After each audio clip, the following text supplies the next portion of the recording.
On the next episode of Painting and Travel, we find Sarah in the small town of West Jefferson, North Carolina, where she visits a cheese shop and butchery. Back in the studio, using acrylics, Roger paints a dairy cow from a local farm.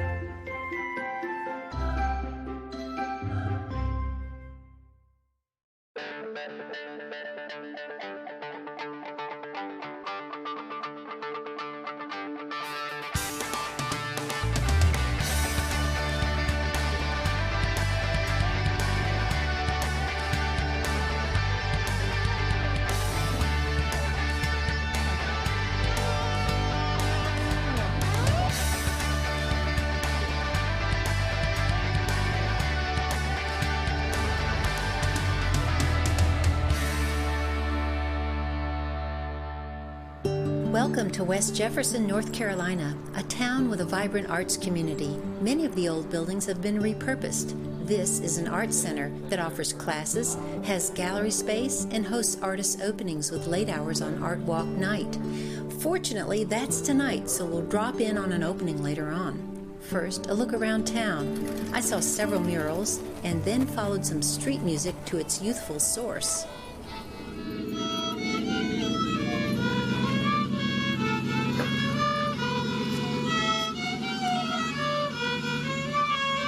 I like that very much.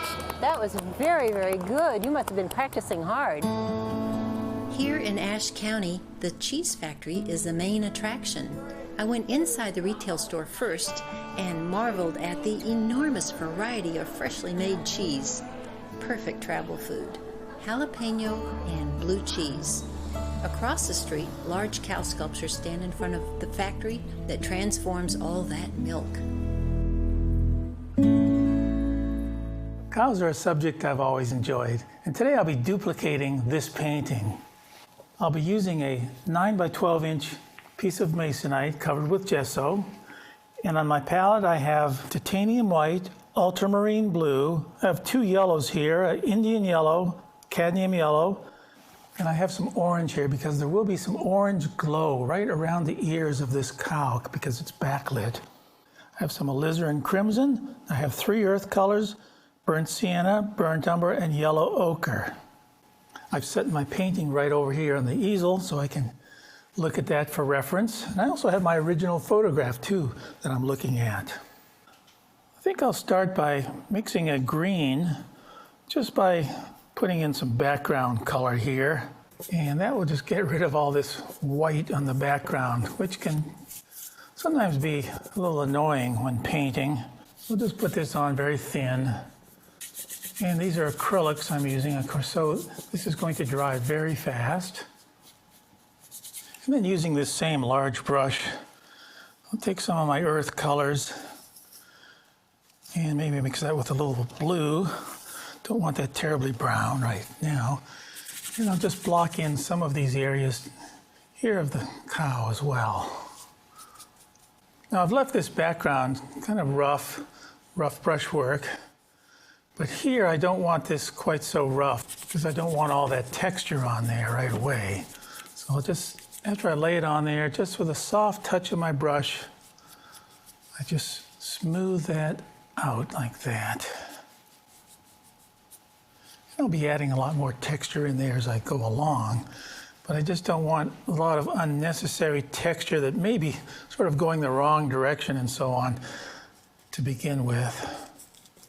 I'm not using any white yet. I will be shortly, but I like to start with my dark colors and work towards my light colors. So I'm going to leave these all dark without putting any white in them.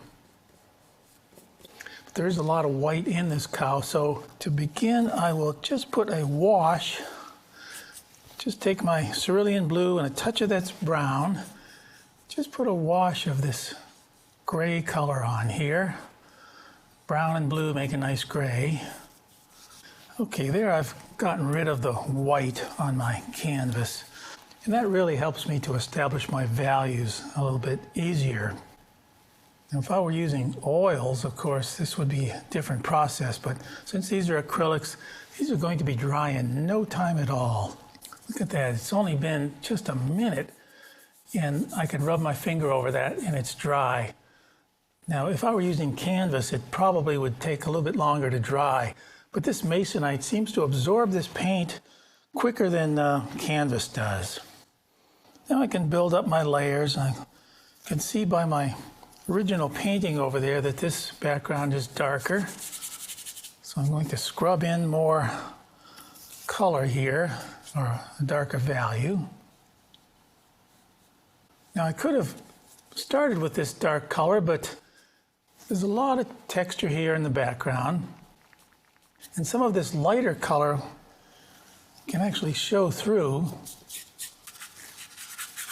and make the painting a little more interesting.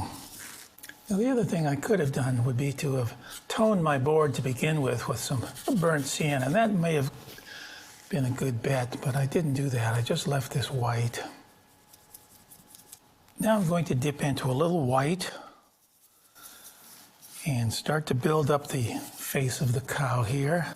It's pretty gray, so I'll basically use my ultramarine blue and burnt umber, and a touch of white. And I'm using a large brush to do this because this is still just blocking in. Another reason I like to use this thin here is because I don't want to lose my pencil lines either. I don't want to lose my drawing. Now this cow is, of course, backlit, so a lot of this is in shadow here. See, I'm just playing with these values to try and get these values established early on. And the first thin coat I put on there, I thought maybe it was probably the right value, but then I put on some other colors, and I quickly realized that this needed to be darker, this needed to be darker, and so on. Now I can see this also needs to be darker. So this is just a process of building up the painting. If I could have got those right values to begin with, all the better, but I can't always do that. This is a process where I have to change things all the time as I paint. But this is really the most important part of the painting, to get this part right. If I don't get these values right early on the early stages of the painting, then no matter how much detail and everything I put in the painting to try and compensate for that, it just won't work. So this is the most important part of the painting, even though it doesn't look like it. All the detail can come later. I'm going to put one more color out on my palette, and that's cerulean blue, because as I look at this cow here, I really see that there's some very beautiful bluish light right in here, and that's light from the sky. It's reflected light from the sky. So I'll put that cerulean blue out there. The ultramarine blue just looks a little too warm. This is a cooler color. It's a really beautiful color. Gives a nice harmony here between all these shades. Now with some more white and a touch of yellow ochre, we'll have a warm part of his nose right here. This will be warmer because this is being hit by more sunlight. So right up in here, it'll be warmer. And then right in here, it's cooler because that's more in shadow. I have my atomizer here, and this keeps my paint wet. And I also spray my board every once in a while. And that helps keep the paint wet on the board, but more than that, it helps me blend my wet paints into my dry paints a little easier. There's his eye. You know what? I'm going to place his eye in there right now so I don't lose it. So I'll take some burnt umber and ultramarine blue and just find that eye right there. I might as well put that nose in, nostrils in right there too while I'm at it. That will just assure me that I don't lose the position of those eyes. Okay, let's go back again with our light blue right over the top of those eyes. And I think I'll take another pass at this background. This is, of course, dry now. I'll darken this one more time. And one reason I want this dark back here is because I want the rim lighting on the head and ears to show up. And so whenever I have dark against light, that will make that nice contrast. And that will make that light show up. If I had this light up here, light against light, it just wouldn't show up very well. So this dark against the light, that will help that to show up nicely. Because that's really what attracted me to this to begin with, is that there's this beautiful orange rim lighting around the cow's head. And we'll just leave that rough brushwork to indicate some foliage and grasses back there. Now here's where we really get into the subtle areas of that face, because there's just a lot of subtle changes, and any little change can make a big difference in the way it will ultimately look. Up here I'm going to make this darker as well, because I really want the rim lighting to show up a whole lot when I eventually get around to putting that in there. Well, it's starting to come together. It's always a slow process. Let's work on the cow's nose. Kind of pink right in here. I like that pink color. It goes nicely with this blue.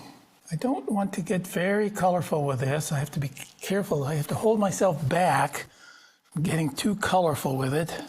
I mean, I could do a really colorful painting, but on this particular one, this is, not my intention here to do a stylistic painting of this cow. A few more little accents right up here. I don't have very much paint on my brush, so I'm sort of scumbling this on, just sort of dragging some dry paint into these areas. Now with my white, and let's put just a touch of cadmium yellow in that to keep that nice and warm. We'll put that rim lighting right on top of the cow's head. And I'm using my brush kind of straight on like this, so I can lay that brush on there and just flip it up. And that would just give the indication of that fur right there. And it starts to go right up along his ear. And I'll echo some of that color here and value right down here by the side of its nose. I just wash my brush out, wipe it off so I have a dry brush, and I can quickly blend that. I can't wait very long to blend because the acrylics dry so fast. Now we have that orange, that brilliant orange. I'll mix that with some white, and I'll use that same approach there with that brush straight on. Just flip that up right around the edge of the cow's ear. Well, that sun just really glows through that beautifully. I've done a number of other paintings of cows in the past. I think I'll show you a few of those now. This is a little 5x7 portrait of a cow. And here are a couple of cows that are in the snow. This is a small painting, and these cows here are being followed around by some cattle egrets. The cattle egrets, as they walk, they stir up some insects and things on the ground, and the cattle egrets like to follow the cows and eat those bugs. This is a very large painting. I think it was about 5 feet long. This was done in acrylics. While we're traveling, of course, I always bring my camera with me, and I have a lot of reference pictures of these. And here I saw this white cow with a barn in the background. And here are a few cows grazing in the Blue Ridge Mountains. And these cows here with the farmhouse in the background was done over in England. And lastly, here is this cracker cow. And this cow here is specific to the Florida area. You don't see these all over the country. Well, all this is dry now. Boy, it dries so fast. That's really an advantage of acrylics and also a disadvantage. I'm taking my burnt sienna and alizarin crimson. I'm going to warm up these ears in here, because as the light comes through any ear, if there's light in back of it, the blood vessels and all will really come through that small part of the ear, that thin part of the ear, and you'll get that red-looking color. I'll spray this again. See, it's very hard to blend colors in acrylics. And the only way I've found to do that easily and successfully is to use that spray gun, use that spray atomizer. And even though this is dry, by spraying this, it helps this wet paint just flow up and over the dry paint. And it looks like these two colors are blended. So what I'm doing is I'm taking this more opaque, thicker paint, and since this is wet, since I just sprayed it, I'm taking this up, I'm lifting my brush up as I go, and it just sort of makes a glaze into this area. And it really makes it appear like these two colors have been blended together. I think to echo some of these warm brown colors, I'm going to just put a little bit of that burnt sienna right in here, just slightly. Just enough to give that some harmony right in there. And there looks to be some warm, almost pink areas right around its eye. Put those in and soften them. Everything in here is very soft. And with my blue and red, make a dark purple color. And here is the cow's mouth, right there. I'll take my small pointed brush. And one way to make any animal a little more endearing is to make the eyes slightly larger than they are in real life. So I am going to do that. I'm going to make these eyes bigger. Big cow eyes. Now in my photograph, I can see that this cow has some large eyelashes right here. I'll put those eyelashes in. And maybe just a touch of the white of the eye. And there might be some reflected light from the sky on those eyes. So I'll mix up some cerulean blue and a touch of white, and right towards the top of its eye, just put a spot of that light blue. This is jumping ahead, but let's take this small brush and we'll just put a highlight in the cow's eye. Right there, right there. That probably should be the last thing I do to the painting, but I was working on the eye, so why not? Okay, a little more rim lighting on the side of the animal right along here. Now this rim lighting will really help to describe the shape of its face. And then a touch of reflected light under the cow's chin. All right, let's go back up to this portion of the cow. And it appears to have a lot of thick fur up in there that's almost in little rows. So I'm going to mix some of this sort of a neutral color with some brown and blue. And it's just slightly darker. And if that's still too hard an edge, I just wipe my brush off, dry it off, and with a very light touch, just go over that and soften it. I'm going to take a short break now, so let's go join Sarah back in town.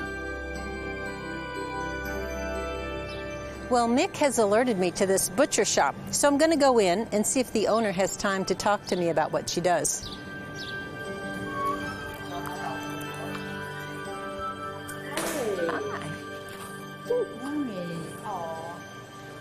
Well, this morning we're inside the Rose Mountain Butcher Shop, and this is Rose, Ann Rose. She's the owner and operator of this butchery.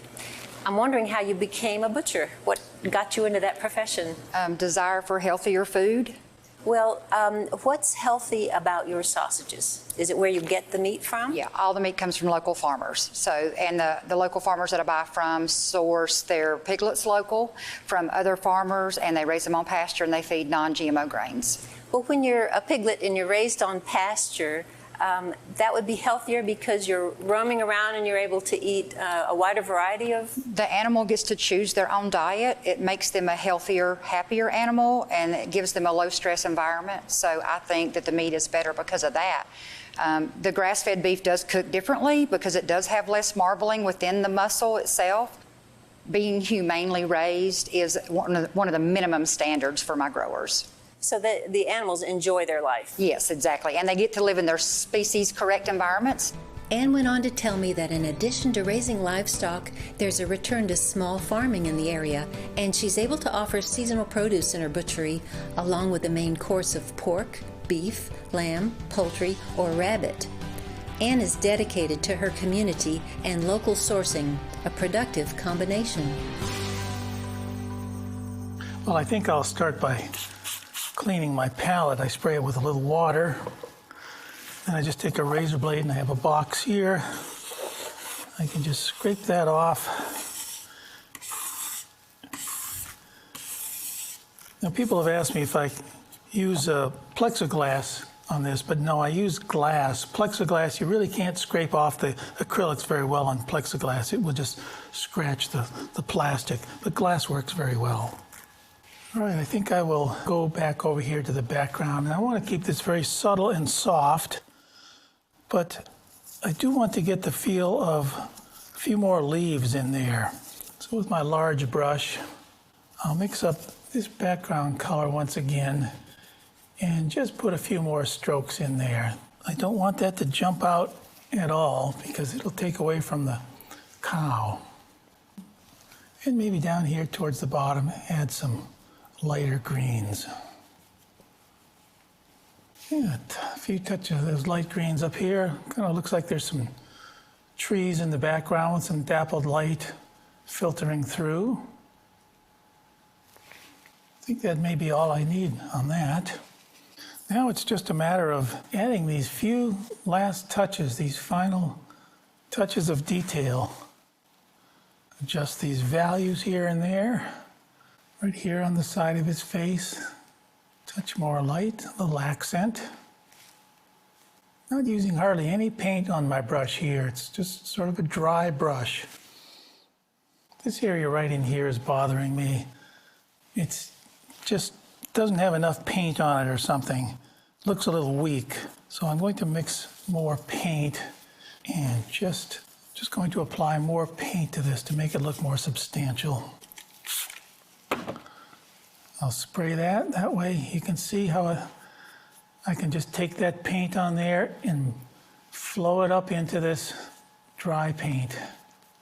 I have to be very careful. I just don't overdo it. It's often difficult to know when to stop on a piece like this because one or two strokes put in the wrong place can just ruin a painting. As quickly as it can make it better, it can make it worse. So at this stage in the painting, the painting always slows down to a crawl, and I have to do more thinking about the painting, what I need to put on next, much more carefully. At the first of the painting, I really kind of attack it in a sort of a strong way, big, bold areas. But when it gets to this stage, I really have to slow myself down and hold myself back. It's tricky to know when enough is enough. So that's sort of what I'm thinking about now as I'm painting. When do I stop? Kind of all depends on what kind of painting that I want to end up with. If I want it super realistic, I would keep working on it. But I think I just want to get the mood and the feel of this more than anything. I have no really intention of trying to make this into a photograph. That's not the purpose or reason for painting. I have a very soft edge on the outside here, but I've neglected to put that soft edge on the inside of that ear. So let me take my brush now, and instead of flipping it out, we'll flip that in and soften the inside of that ear.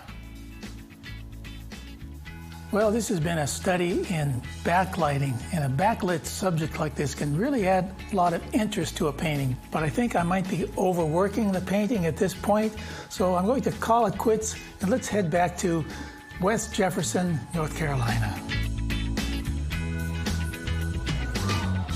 This This is artist Tommy Lee, and he's having an opening this evening. Little did I know, but I've happened into it.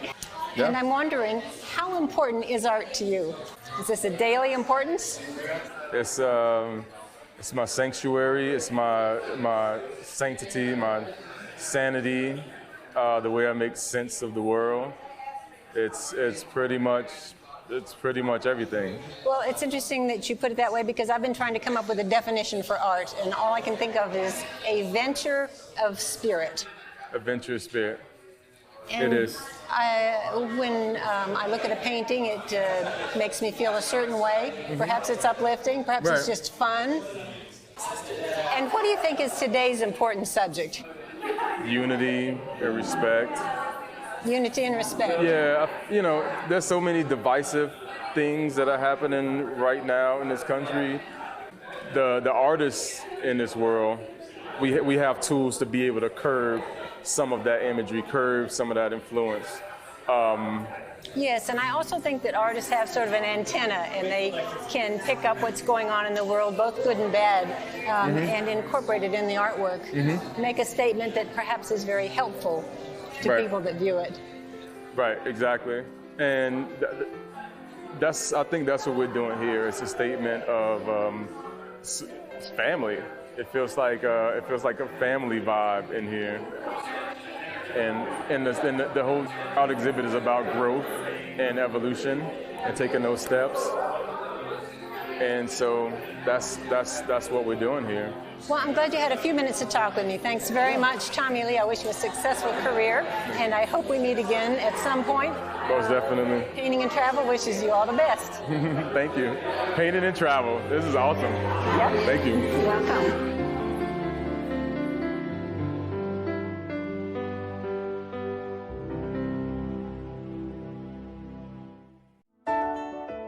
For more information about painting and travel with Roger and Sarah Bansemer, visit paintingandtravel.com.